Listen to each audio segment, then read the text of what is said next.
आज शाम की 5 प्रमुख सुर्खियां। रणदीप हुड्डा को लता दीनानाथ मंगेशकर पुरस्कार से सम्मानित किया गया। संयुक्त अरब अमीरात के बाद भारतीय पासपोर्ट दुनिया में और दूसरा सबसे सस्ता। और नासा ने सौर ऊर्जा संचालित उन्नत कंपोजिट सोलर सेल सिस्टम अंतरिक्ष यान लॉन्च किया। 2023 में लगभग 282 मिलियन लोगों को तीव्र भूख का सामना करना पड़ा, संयुक्त राष्ट्र की रिपोर्ट। एशियाई U20 athletics championship, Hrithik Rathi ने डिस्कस थ्रो में रजत पदक जीता। दैनिक पुनरावलोकन, 4 वेद ऋग्वेद, सामवेद, यजुर्वेद और अथर्ववेद। ऋग्वेद सबसे पुराना वेद है और इसमें देवताओं की स्तुति शामिल है। सामवेद उन ऋचाओं का संग्रह है जिनका उपयोग वैदिक यज्ञों में किया जाता था। यजुर्वेद मंत्रों और अनुष्ठानों का एक संग्रह है जिनका उपयोग वैदिक बलिदानों में किया जाता था। अथर्ववेद भजनों, मंत्रों और मंत्रों का एक संग्रह है जिनका उपयोग उपचार, सुरक्षा और समृद्धि सहित विभिन्न उद्देश्यों के लिए किया जाता था। क्या किटम गुफाएं अगली महामारी को ट्रिगर करेगी?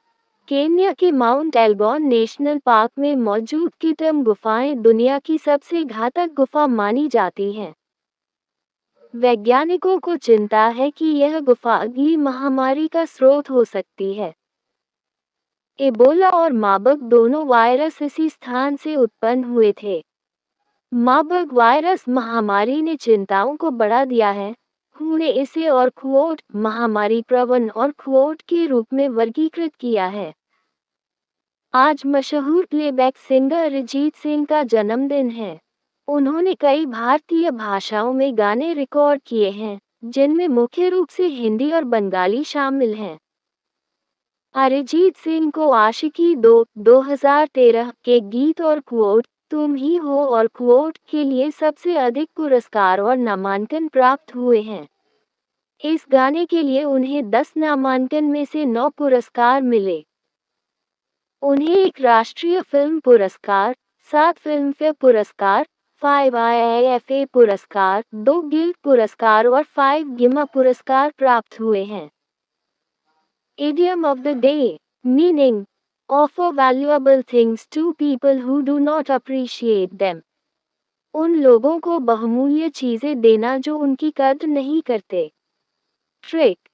Imagine giving a real, valuable pearl necklace to a pig. The pig wouldn't or understand its value and would probably trample it in the mud. Example. Explaining Shakespeare to the uninterested was like casting pearls before swine. तथ्य बनाम विवाद, राजस्थान में मोदी जी के भाषण पर एक तथ्य जांच। उपरोक्त तालिका भारत में विभिन्न धार्मिक समूहों की महिलाओं की कुल प्रजनन दर TFR दर्शाती है। पीएम मोदी ने अपने भाषण में भारत के एक खास वर्ग के कई बच्चे होने का जिक्र किया, जिस पर विवाद खड़ा हो गया। 1992 और 2019 के बीच भारत में सभी धार्मिक समूहों में एक महिला से जन्म लेने वाले बच्चे की औसत संख्या 3.4 से घटकर 2.0 हो गई है। हिंदू 3.3 से 1.9, मुसलमान 4.4 से 2.4। वर्तमान TFR 2.03 2021। विश्व मलेरिया दिवस 2024 25 अप्रैल। विषय वस्तु और quote accelerating the fight against malaria for a more equitable world और क्वोट। विश्व मलेरिया दिवस मलेरिया को नियंत्रित करने के वैश्विक प्रयासों को मान्यता देने के लिए मनाया जाता है। इस दिन की स्थापना 2007 की विश्व स्वास्थ्य सभा के दौरान के सदस्य राज्यों द्वारा की गई थी और इसे पहली बार 2008 में मनाया गया था। मलेरिया के 94% मामले अफ्रीकी क्षेत्र में पाए जाते हैं। 2022 में मलेरिया से 608,000 मौतें दर्ज की गईं। जनवरी-अप्रैल में पूरे महाराष्ट्र में मलेरिया के मामलों की संख्या 2,600 से अधिक हो गई। 2024 के पहले 4 महीनों में पूरे महाराष्ट्र में मलेरिया के मामलों की संख्या 2,600 से अधिक हो गई, जबकि पिछले साल की समान अवधि में यह 1,900 थी। स्वास्थ्य विभाग के आंकड़ों से पता चला है कि 2021 में राज्य में मलेरिया के 19,303 मामले दर्ज किए गए। 2021 में मौतों की संख्या 14 थी और 2022 में बढ़कर 26 हो गई, जो पिछले साल थोड़ी कम होकर 19 हो गई। 2023 में लगभग 282 मिलियन लोगों को तीव्र भूख का सामना करना पड़ा, आन की रिपोर्ट।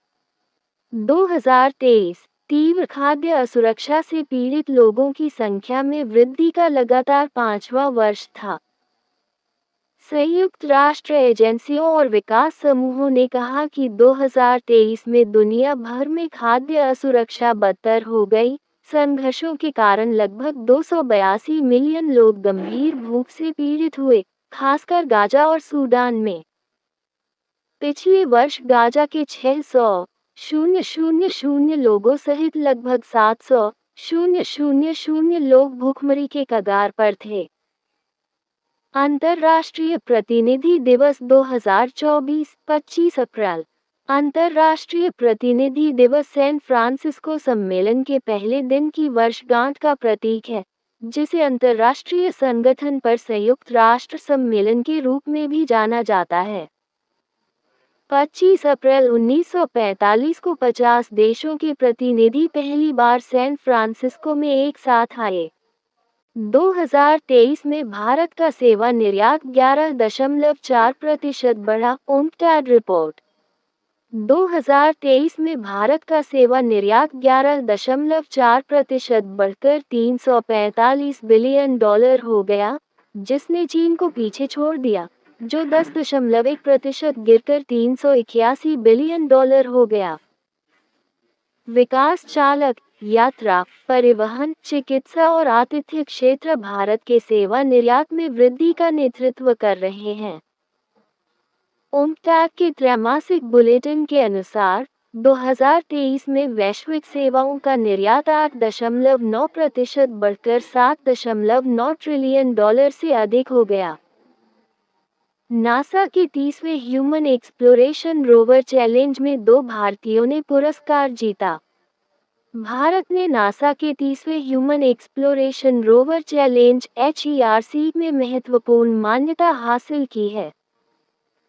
KIT की टीम को उनके उत्कृष्ट इंजीनियरिंग और समस्या समाधान कौशल के लिए और क्रैश एंड बर्न और श्रेणी में सम्मानित किया गया है। कनकिया इंटरनेशनल स्कूल ने और रूकी ऑफ द ईयर और का पुरस्कार जीता है। डलास, अमेरिका के पैरिश एपिस्कोपल स्कूल ने हाई स्कूल डिवीजन में पहला स्थान हासिल किया। एशियाई U20 athletics championship, Hrithik Rathi ने डिस्कस थ्रो में रजत पदक जीता। ऋतिक राठी ने दुबई में 2024 एशियाई U20 एथलेटिक्स चैंपियनशिप में डिस्कस थ्रो में रजत पदक हासिल किया है, जो 53.01 मीटर की सर्वश्रेष्ठ थ्रो के साथ भारत का पहला पदक है। उनकी उपलब्धि ने भारत की पदक तालिका में उछाल ला दिया है। पिछली चैंपियनशिप में भारत ने कुल मिलाकर 19 पदक जीतकर तीसरा स्थान हासिल किया था, जिनमें से 6 स्वर्ण पदक थे, जो एथलेटिक्स में देश की बढ़ती ताकत को दर्शाता है।